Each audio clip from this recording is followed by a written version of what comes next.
ఈవీఎంలపై EC కీలక నిర్ణయం తీసుకుంది. ఈవీఎంలపై గుర్తులతో పాటు అభ్యర్థుల కలర్ ఫోటోలను కూడా ముద్రించనున్నారు.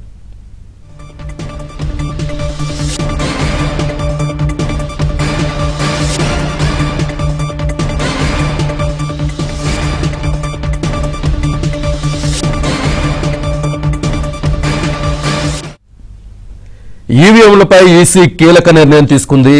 ఈవీఎంలపై గుర్తులతో పాటు అభ్యర్థుల కలర్ ఫోటోను కూడా ముద్రించనున్నారు. పూర్తి డీటెయిల్స్ మా ఢిల్లీ బ్యూరో చీఫ్ కృష్ణ అందిస్తారు. కృష్ణ,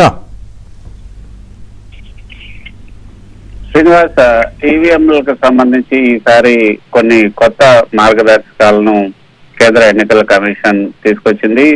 ఎన్నికల చట్టాలు 1961లోని రూల్ నెంబర్ 49B ప్రకారంగా బ్యాలెట్ పేపర్ సిద్ధం చేయడానికి పూర్తి చట్టబద్ధమైనటువంటి రూపకల్పన ఏదైతే ఉందో దాని ప్రకారంగా ఈ యొక్క మార్పులను తీసుకొచ్చారు.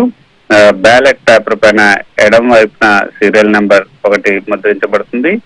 బ్యాలెట్ పేపర్ 1 కంటే ఎక్కువ షీట్ల పైన ముద్రించబడితే కుడివైపున షీట్ నెంబర్ ముద్రించబడుతుంది. వీటితో పాటు ఏదైతే అభ్యర్థుల పేర్లు, అదేవిధంగా అభ్యర్థుల పేర్లతో పాటు అభ్యర్థుల ఫోటోలు కూడా ఈ యొక్క లిస్ట్ లో ఉంచాలని కూడా నిర్ణయించారు. అదేవిధంగా భాషకు సంబంధించి కూడా, అంటే స్థానికంగా ఉన్నటువంటి భాష, ఏ రాష్ట్రాల్లో అయితే అక్కడ ఉన్నటువంటి భాష ఏదైతే ఉందో ఆ భాషతో పాటు ఈ యొక్క అభ్యర్థుల సీరియల్ నెంబర్, అభ్యర్థి పేరు, అదేవిధంగా అభ్యర్థి ఫోటోలను కూడా ఉంచాలని నిర్ణయించింది. అభ్యర్థి ప్యానెల్లో ఎడమ వైపున సీరియల్ నెంబరు, పేరు, ఫోటో, కుడి వైపున సింబల్ ముద్రించబడాలని నిర్ణయించారు. ఇది international form of Indian numerals లో ఉండి ఈ సీరియల్ నెంబర్ ఫాంట్ సైజ్ 30లో ఉంటుంది. తర్వాత బోల్డ్ లో ముద్రించబడుతుంది. అభ్యర్థి ఫోటో 2 సెంటీమీటర్ల వెడల్పు, 2.5 సెంటీమీటర్ల ఎత్తు కలర్ లో ముద్రించబడుతుంది. దీనికి సంబంధించినటువంటి ఈ యొక్క గైడ్ లైన్స్ ను కేంద్ర ఎన్నికల కమిషన్ ఈ రోజు విడుదల చేసింది. రాబోయే బీహార్ ఎన్నికల్లోనూ, అదేవిధంగా తెలంగాణలో జూబ్లీ హిల్స్ లో జరిగే ఉప ఎన్నికల్లో కూడా ఈ విధంగా కొత్త మార్పులను ఈ బ్యాలెట్ పేపర్ లో తెచ్చే అవకాశం ఉంది.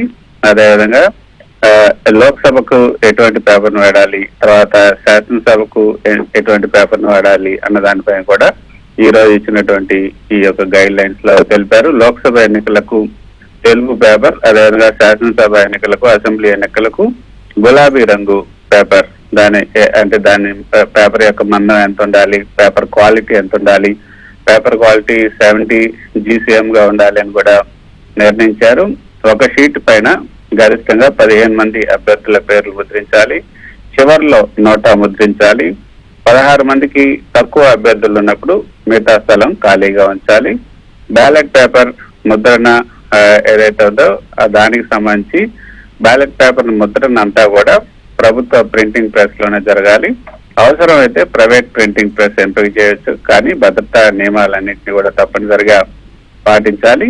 ఈ మార్గదర్శకాలను అన్ని జిల్లా అధికారులు, రిటర్నింగ్ అధికారులు, ఇతర సంబంధిత అధికారులకు వెంటనే తెలియజేయాలంటూ సంబంధిత అధికారులందరికీ కూడా కేంద్ర ఎన్నికల కమిషన్ సంబంధించినటువంటి డిప్యూటీ డైరెక్టర్ పి పవన్ ఈ యొక్క ఆదేశాలను జారీ చేశారు. ఈ మార్గదర్శకాల ప్రకారం రాబోయే ఎన్నికల్లో మొదట బీహార్ లో ప్రారంభమవుతుంది. సో రాబోయే ఎన్నికల్లో కలర్ ఫోటో, పెద్ద సైజులో సీరియల్ నెంబర్, ఒకే ఫాంట్ సైజు పేర్లు, 70 GCM పేపరు తప్పనిసరిగా ఉపయోగించాలని కేంద్ర ఎన్నికల కమిషన్ నిర్ణయించింది. కృష్ణ, ఈవీఎం మనం ప్రెస్ చేసిన తర్వాత ఒక గుర్తు అయితే వస్తుంది. అంటే మనం దేనికైతే వేసామో ఆ గుర్తుకి సంబంధించిన కనిపించి అందులో బాక్స్ లో పడే అవకాశం ఉంటుంది. ఇప్పుడు అభ్యర్థి ఫోటో కూడా వస్తుందా? ఖచ్చితంగా. ఇంతకుముందు అయితే ఎవరికైతే మనం వేసామో, ఏ పార్టీకి వేసామో ఆ పార్టీకి సంబంధించినటువంటి ఎన్నికల సింబల్ మాత్రమే ఈ యొక్క పేపర్ ప్రింట్ అవుతుంది. వీవీప్యాట్ లో అవి బయటకు రావడం జరుగుతుంది. అయితే ఈసారి అభ్యర్థి ఫోటో కూడా దాంట్లో వచ్చే అవకాశం ఉంది. Srinivas. Right Krishna, thank you.